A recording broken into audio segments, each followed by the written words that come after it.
variant izlayapti. Boyan Sigirni topdi. Pas beradi, birga bir, ketdi. Endi nima bo'lar ekan? Maroshichdan aqlli uzatma, Alisher Odilovdan dubl. Bittasi man Modric bo'layapti ish qilib. Benzemasi bor. Gol urayotgan jamoa. Bittasi qanday chiqaveradi? Sekin-sekin. Yoki o'sha Mana hujumni shu yerda hal qilishda ofsayd yo'q, uzatma ideal, zarba ham mukammal. Darvozabon o'tirib tomosha qildi. Ha, Sanjar Quvvatov shunchaki ojiz qoldi bu zarba oldida. Mana rostdan ham har xil o'sha hisoblar yozilgan. Raqamlar yozilgan. Nargisini oldi. Hozir 3-0 ni tayyorlab qo'yishadi menimcha.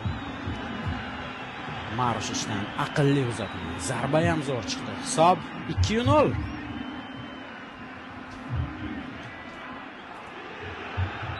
Yo'liga to'g'rilab berdi. Darvozabon ham yaqin burchakni yopib bo'lgan edi.